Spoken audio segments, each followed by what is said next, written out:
please welcome the founder and executive director of the Israel Film Festival, Meir Fenigstein. Come on, Meir. I say Meir, you say Meir. Let's do it.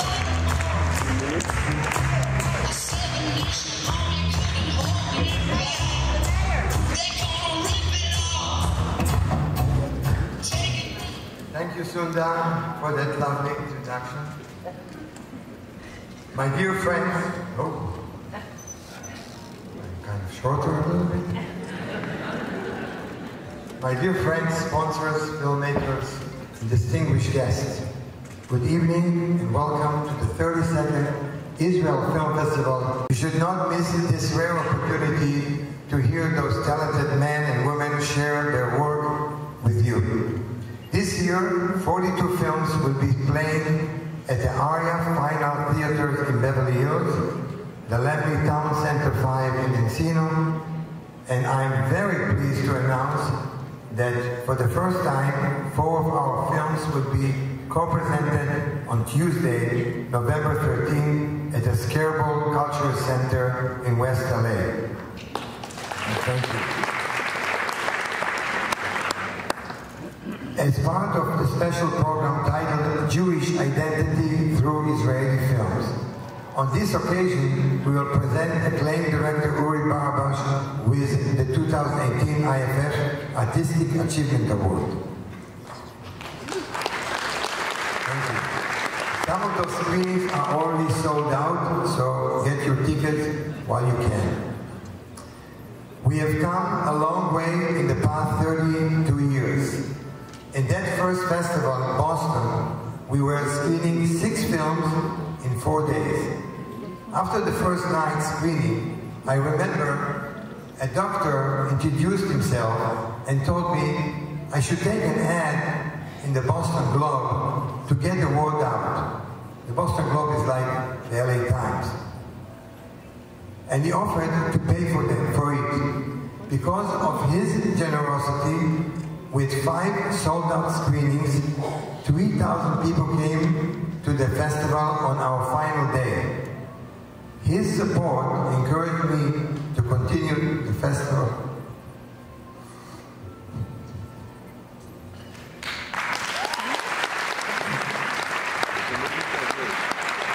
Up to today. The film that the doctor saw and loved so much was The Truth. It was the first movie by Avi Lerner, was filmed The Other Story You Will See Soon. This evening we honored Avi. We are going to honor Avi, one of Israel's most gifted filmmakers and my very dear friend, with the 2018 IFF Cinematic Achievement Award. Thank you. We proudly present Jason Blum, the founder of Blum House Production, an Oscar nominee for Whiplash and Get Out, the 2018 IFF Achievement in Film and Television Award.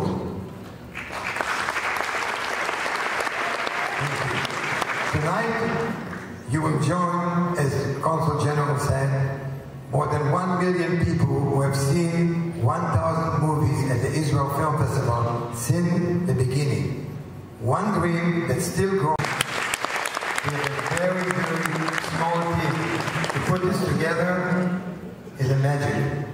Thanks also to our event director, Amy Shomer, our event producer, Hannah Penrose of Bento, and her dream team, the caterer, Simon Catering Special Event, Smithy of InScene Plus, who produced our festival trailer, and there's a title slide, and a young Nitzan of Lagrange Post for all festival reels. You can hear every place of people. It's nice. Finally, I want to give a hard thank to my wife, Jessie, and to my children, Rachel, Simon, Gali, and Dylan. I love you and I miss you very, very much. Thank you all for being here tonight. Let's go with the festival. Thank you. But his father, Phil Gersh, got me a job. except they wouldn't pay me, so I didn't take it. This is not about me. It's about Avi, but what can you add to what you've already seen and what David has already said brilliantly? So I'm just going to make a couple of announcements. Despite the fact that my name is Mark Damon, which is really a kind of a goyish name, I'm Jewish. I know that because my father is Jewish. And my mother is Jewish. And I remember when I was bar mitzvah, I think it was something like Yamo Abraham ben Yitzhak Kohen. And I realized I was a Kohen. And I knew it because I could do this with my hands. Everybody knows that's a Kohen. Except when I met my wife, Maggie, over there, she says, I can do it. And then I found out that all Presbyterians and Mormons and almost everyone in the world can be a Kohen. So I said, okay, it's just good enough. I will be a Jew. But I have more important announcements to make than my religion. I have an announcement that Avi Lerner is one of the most incredible human beings I've known, besides being an incredible director. I had dinner with Avi. We met in Toronto for the first time. And I asked him, I said, Avi, the other story, we've been trying to figure it out. I have a whole staff, and we've been working on trying to figure out, what does it mean? And he said, you'll find out. Or maybe not. And this was kind of an interesting philosophy. And so it reminded me of the oldest Jewish joke I'd ever heard, which was very simply this. There were two old Jews sitting at a table, and they were drinking tea. And one of them said, Moshe, you know, life is like a glass of tea. And Abraham said, life is like a glass of tea? Moshe, why is life like a glass of tea? Why not?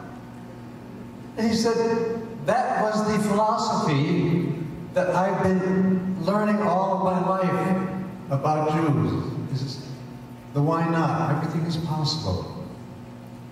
And in this film, the perceptions, which is what I find the most intriguing thing about the film, the perception of who she thinks she is, of who others think she is, of who others think they are, and the perception that perceptions constantly change all through life. There's one perception, however, which will not change, and that is the extraordinary talent of our director, Avi Lerner. The Chicago Film Festival called him one of the masters of contemporary cinema, and I believe that's absolutely true. So before calling Avi up here, I have a couple of other announcements to make. His film, Turn Left at the End of the World, I think, David, you said that it was the highest grossing film in Israeli history for an Israeli film.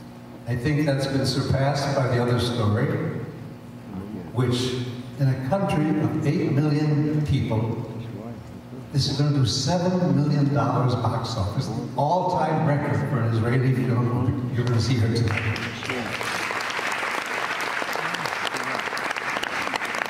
I have one other announcement to make. Yesterday, we closed the deal for the distribution of the film in the U.S. with Strand Film, and the film will be released all over the U.S. and hopefully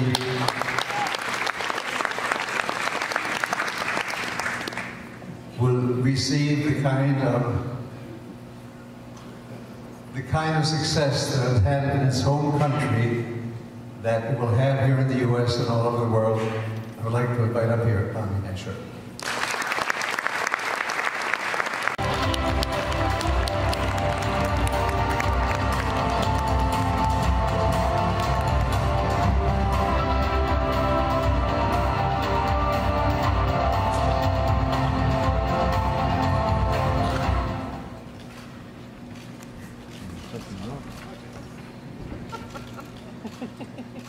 Thank you very much, Mark Damien, for bearing good news. And thank you for doing such a great job on behalf of this movie. Thank you, Mayor Fenixstein, for running this festival for 30-odd years. Some of you may know that Mayor was a big rock star in Israel when he and I met. He doesn't look like this anymore, but he was. And we did the first movie together. It was during the dark ages of Israeli cinema. Israeli cinema was estranged from smart Israeli audiences and quite unknown outside of Israel. And the movie Mayor and I made was deemed experimental, but didn't play by the old rules. In many ways, it was rock and roll. It had lots of music. It didn't have any of the traditional, marks of Israeli cinema. And many critics later claimed that it changed the course of Israeli cinema, which pleased me. Nowadays, Israeli cinema and television is a huge success, just like Israeli high-tech, except no money, at the same time. There's hardly a big festival that the size of a representation of Israeli film. Israeli films have been embraced at home by Israeli audiences. Mark is right. The film you will see tonight, The Other Story, just shattered all first week box office records in Israel. I'm pretty shocked myself, but Israeli audience is really good and receptive to art cinema. This is meaningful not just financially, but also politically, because there have been elements in the Israeli government who have been trying to restrict filmmakers' freedom of speech and expression. And the 100,000 odd Israelis who saw this film in the first week pretty much sent a strong message to those in power, and the message was loud and clear: keep your hands off our cinema, let our filmmakers make the films as they see fit.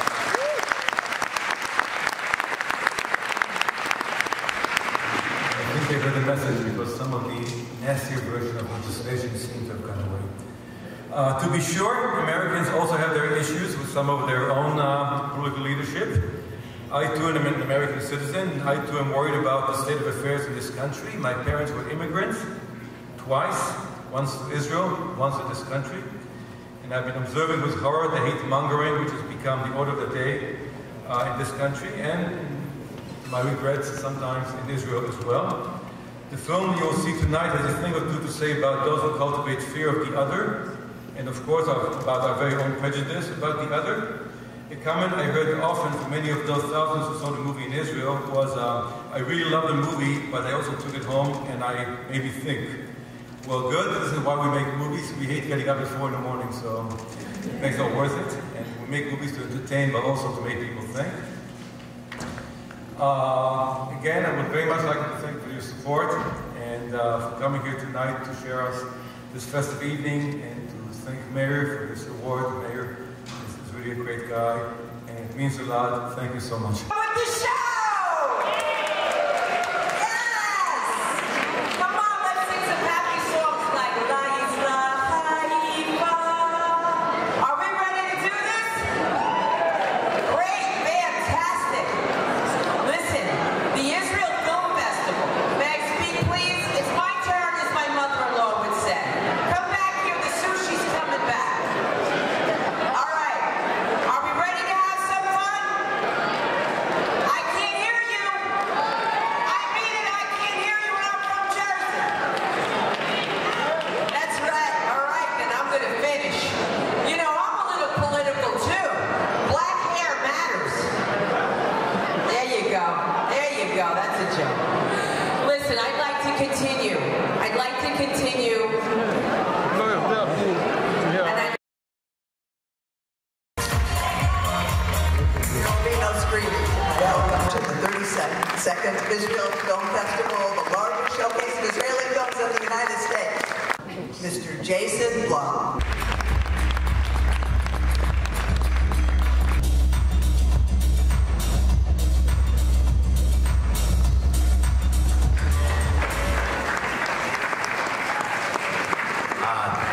Thank you, Lynn.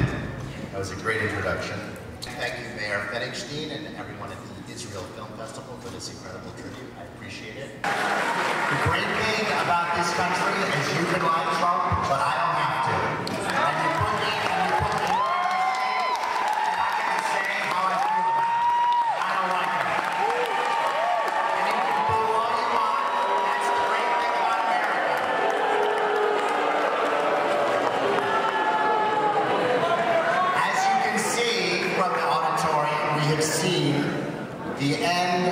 civil discourse. We have a president who calls the press the enemy of the people.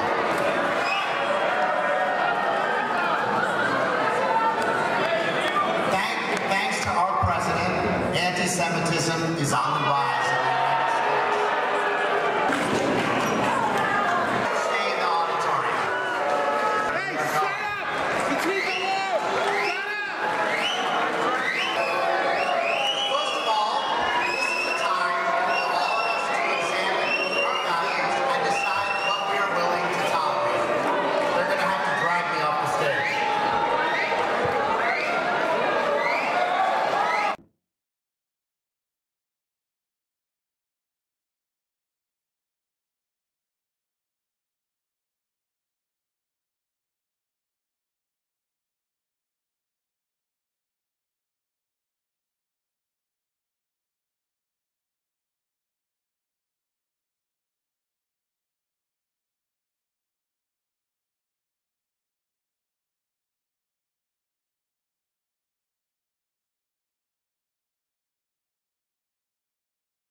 Avi Lerner to say a few words.